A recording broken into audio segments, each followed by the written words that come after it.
Hi, welcome to my channel. My name's Chance, and today I want to do a quick review for you. There's this game that I just think isn't getting enough love out there on BGG, and this happens a lot for these lighter games. They kind of go under the radar, or people just don't rate them very highly because they have too much luck or something.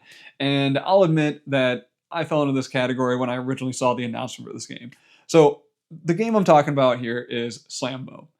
I saw the announcement from Allplay. I think they had a second one coming out at the same time, that maybe For the Emperor or something. And I remember looking at this and being like, "Oh, a little sumo card game. That looks neat." Then I go and check BGG and check out the ratings because I'm a slave to the ratings and everything, And it's coming in at like a 6 something. So I was like, probably not worth picking up. And I kind of just dismissed it from there. But I was wandering through my local game store, Phoenix Fire Games, out in Meridian, Idaho, and they had this on the shelf. It was $10. I was like, whatever, it's $10. I'm just gonna get it and see how it is. I'm gonna make the judgment for myself. Let me tell you, I am so happy I did because I am loving this game. So I've only played it with 2 people so far. I played it with my wife, and she's not a big gamer, so that's a big ask for me to get her to play this game, and she enjoyed it. And I also played it with Josh, who's the guy I'm doing the podcast with, which, by the way, we just changed our name. We're now Shelf to Table. I'll throw a link to our most recent episode somewhere on the screen here. Feel free to check that out. But back to Slambo here. This is, I'm loving this tiny box game. So the way this game works, first off, it's a 2-player game. Now, it does have a 3 and 4-player mode, but I don't think I'd buy this for the 3 and 4-player mode. I have not played the 3 and 4-player mode. I don't really know why it has a 3 and 4-player mode. I may give it a shot just to see what it's all about, and maybe I'll be surprised just like I was with the 2-player mode, but don't really care. So, 2-player game, and your goal is just to push your opponent out of the ring. The way this works is that you're just going to throw out this central card. The central card starts as this 5. You're just going to put that on the table. Basically, the match starts in the center, starts at the 5, and you are trying to get your opponent to play cards to either end up with a sum less than 0 or greater than 10. So players are going to have a hand of 7 cards each, and those cards are going to be numbered, so 1 through 8 in the positive direction, and -1 to -7 in the negative direction. There's also this handy little reference that it comes with telling you the distribution of cards, because there's actually 2 3s in the positive direction and 2 -4s in the negative direction. That means you can do a little bit of card counting in here. So you have 7 cards, your opponent has 7 cards. That means there's 3 cards not in play. So you can make a pretty good judgment about the cards that your opponent has. And the way the game works is that you're just going to, on your turn, play a card to the center, and you're going to add it to whatever the current value of the center is. So we start at 5, and I just played a 4, so now we are at a 9. So the match is at a 9. We're still in between 0 and 10. We are still in the ring, so the match continues. My opponent is now going to respond. Let's say they respond. They're going to play this -4. That'll take us back to the center. We're back to a 5, still in the ring, no issues there. And then I'm going to come back, I'm going to play a 2. We're at a 7, so we're still in the ring, goes to my opponent to respond. They're going to play a -1, we're at a 6. Okay, still in the ring, we're good. Then I come back and I'm like, shoot, and I play a 6. Got to a 12, my opponent yells Slambo, and then I am going to take the shame card for that round, and then we're just going to shuffle things up, reset the deck, put that 5 card back in the center, deal out the 7 cards each, and play another round. And basically whoever loses the round is going to take that shame card, and those shame cards are going to be the negative victory points. Then just like in real life, a person can only handle so much shame, and the limit in this game is 3 shame. Once someone has 3 shame, they lose the bout, and they are the loser of the sumo wrestling match. Now, what's interesting is that if there's a draw, so basically you both play out all 7 of your cards and you're still in the ring, you're actually just going to take another shame card and you're going to add it to the stack of shame cards available for the next round. So if there's a draw in the first round, there's now going to be 2 shame cards in that follow-up round. If there's another draw, you're going to get up to 3 shame cards for the follow-up round.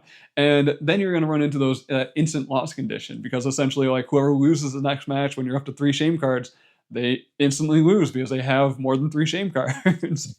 So that's the game in a nutshell. Those are all the rules to Slambo.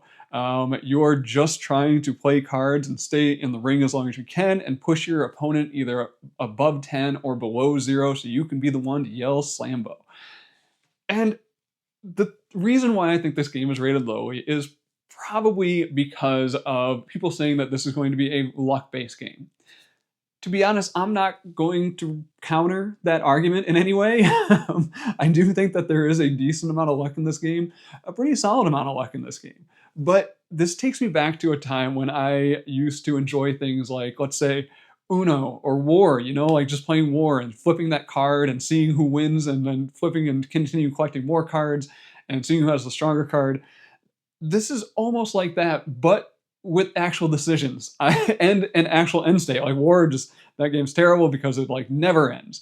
Whereas this one, you play your 7 cards, see who wins the match. Yes, luck plays a role, but you still have a bit of a decision space based on that card counting because you can kind of make a judgment of what direction you think you want to push the match in. Do you want to go towards that positive end and kind of get your opponent to waste all their negative cards because you know they're going to be short on negative cards, and then they're going to be stuck with those positive cards and they're going to be stuck going out of the ring? So yeah, I think that because there is still that strategy element with that kind of slight card counting that you have going on, the decisions in this are they're present. I'm not going to say it's the crunchiest game ever, but it's not the same as playing War. It's not the same as playing like Uno, but it is still in that category of being so light that I can introduce this to anyone. I can pull it out at any time. I'm going to love bringing this to like coffee shops and breweries with me. It is in a tiny box, so it can travel with me. So yeah, hopefully you can tell that I am just really enjoying my time with this game. I think this was totally worth the $10 I spent on it, and I'm excited to introduce this to more people and continue playing this game. This is just a fantastic little filler. I probably will play it tonight because I have some friends coming over for board games, and whoever gets here first is probably going to be playing Slambo with me.